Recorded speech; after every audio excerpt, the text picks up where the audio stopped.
et bienvenue dans Agricois, le podcast qui répond à vos questions sur l'agriculture. Tu te poses des questions sur l'alimentation et l'agriculture? Eh ben moi aussi, je n'y connaissais rien il y a encore quelques années, et même si je suis citadine, je travaille depuis plusieurs années auprès des agriculteurs, et j'ai décidé de vous faire part de mes découvertes. Alors serre-toi un jus de fruits local ou un grand thé, et c'est parti pour la question du jour. Je pense qu'on a tous déjà vu une vidéo de L214 et je pense que si je fais un sondage, tout le monde est contre l'élevage intensif, moi y compris. Mais si je demande c'est quoi l'élevage intensif, chacun a ses critères, ses arguments et pour cause, il n'y a pas de définition officielle du terme élevage intensif. Nous sommes en 2023, c'est un sujet qui fait polémique depuis 40 ans. Il n'y a toujours pas de définition officielle du terme élevage intensif. Et pourtant, on en a tous une représentation. Alors qu'est-ce qu'on met derrière ce terme et pourquoi cela agace les agriculteurs français? C'est le sujet de ce nouvel épisode. Un petit disclaimer, pour une fois, comme on dit. Mon objectif ici, c'est qu'à la fin de cet épisode, on puisse enfin parler la même langue entre le monde agricole et le monde urbain, on va dire ça, comme ça, et avancer ensemble sur ce sujet ô combien débattu.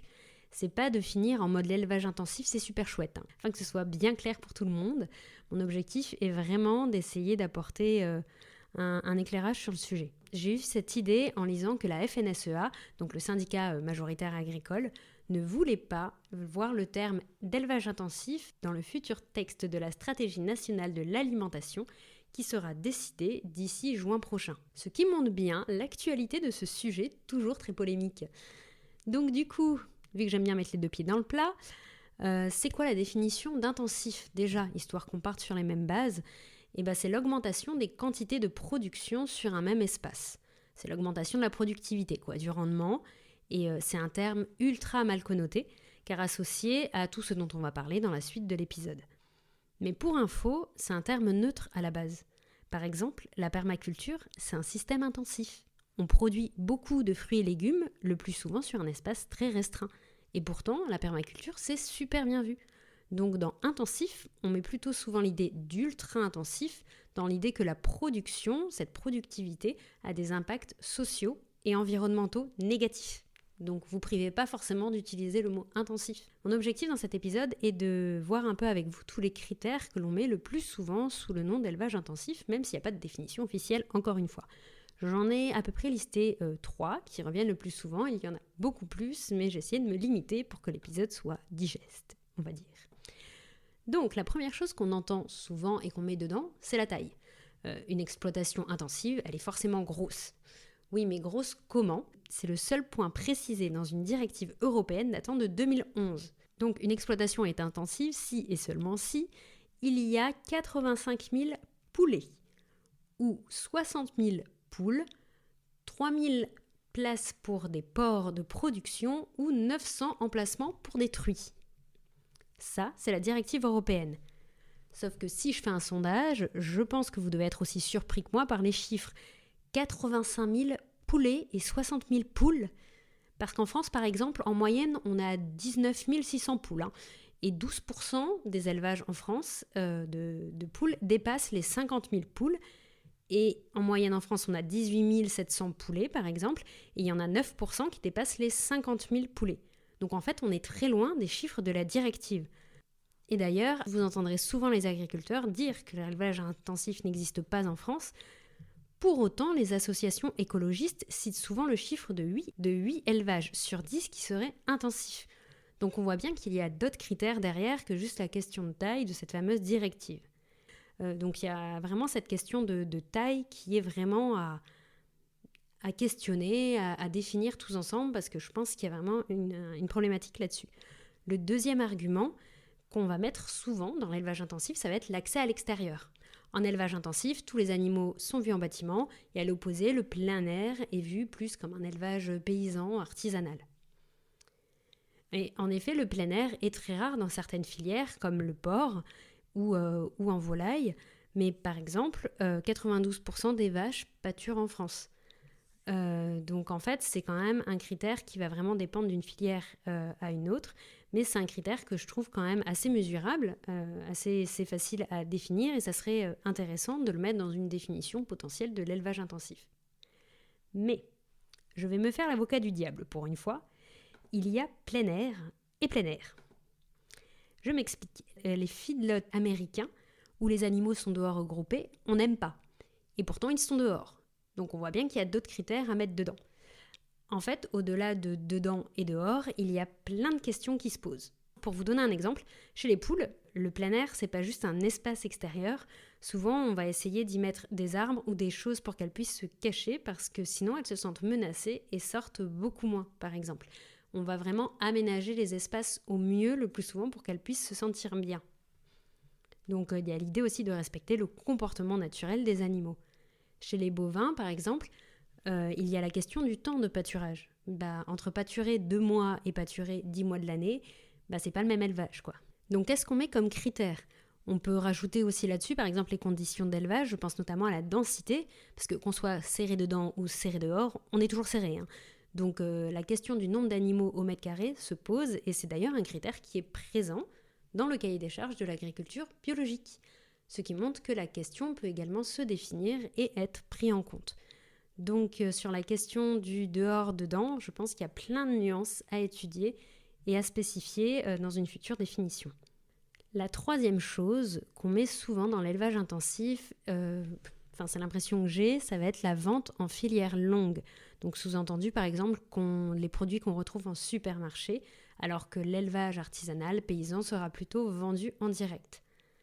Alors là, c'est une idée reçue parce que sachez que le mode de vente n'a pas forcément grand-chose à voir avec l'élevage en soi. Je m'explique, beaucoup d'éleveurs font les deux. Notamment, je ne sais pas si vous avez écouté l'épisode où j'interroge l'éleveuse qui s'appelle Charlotte, une éleveuse de chèvres. Donc dans l'épisode Une année d'an que j'ai sorti, c'est un nouveau format que je développe, elle explique bien qu'elle vend le lait de chèvre, une partie en filière longue, donc à Lactalis, et ensuite une partie qu'elle utilise pour faire du fromage en vente directe. Et c'est le cas en fait de pas mal d'éleveurs parce que ça peut être intéressant au niveau financier de vendre en direct, mais ils n'ont pas forcément la possibilité de le faire à 100%. Et donc c'est le cas pour le lait, pour la volaille, pour la viande. Un petit éleveur, comme on dit, ou un éleveur paysan peut vendre en filière longue car il est assez isolé ou n'a tout simplement pas envie de voir ses clients ou de travailler le volet commercial en direct sur son exploitation, où il peut ne pas avoir envie de faire les marchés. Il y a plein de critères qui font qu'il choisit une commercialisation en particulier. Donc en fait, au-delà de la filière longue ou de la filière courte, j'ai plus l'impression dans mon ressenti que c'est la question de l'export des produits qui crispent et ce qu'on appelle les filières intégrées.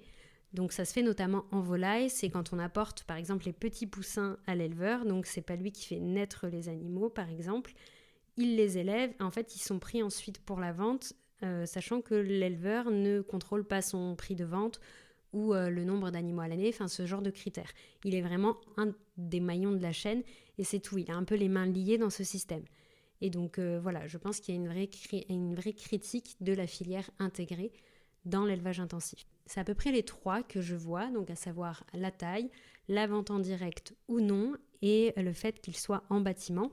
On pourra en rajouter pas mal, donc je pense par exemple à l'élevage, ce qu'on appelle l'élevage hors sol, qui n'est pas la même chose, le fait que les animaux soient élevés sur une exploitation, mais leur alimentation n'est pas produite sur la ferme, donc il y a une grosse majorité de l'alimentation qui est achetée.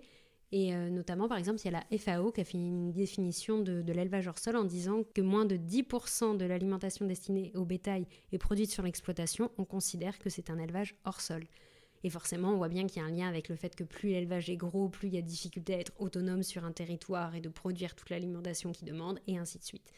Donc ça peut aussi s'intégrer dans cette logique-là. Alors du coup, qu'est-ce qu'on fait de tout ça ? Et bien justement, je fais cet épisode car je trouve que dans les échanges, c'est très souvent pour ou contre l'élevage intensif. Mais il n'y a aucun moment où on se dit que déjà il n'y a pas de définition, donc on part déjà pas tous du même postulat. Et en plus, il y a une infinité de cas de figure dans ce terme. Donc en fait, au-delà d'être pour ou contre, je me rends compte qu'en fait, c'est quoi, je vous pose la question vraiment, c'est quoi qui vous dérange en premier si vous pensez à l'élevage intensif ? Ça va être la taille de l'exploitation. Donc dans ce cas-là, on pourrait réfléchir à définir une taille max d'une exploitation ou essayer de faire évoluer cette fameuse directive européenne. Est-ce que c'est la densité ? Est-ce que c'est l'accès au plein air ? Bref, d'essayer de voir déjà, peut-être pour vous, ce qui vous gêne là-dedans. Et en tout cas, j'espère vous avoir aidé à mieux comprendre pourquoi les agriculteurs disent parfois qu'il n'y a pas d'élevage intensif en France, parce que selon leurs critères, on a une situation différente par rapport à d'autres pays. Et d'autre part, je pense qu'aussi, bien sûr, derrière, il y a la peur de ne pas être rentable si l'élevage intensif, entre guillemets, est interdit, et que cela les fasse mettre la clé sous la porte, et que du coup, on importe beaucoup de produits en faisant fermer les élevages en France.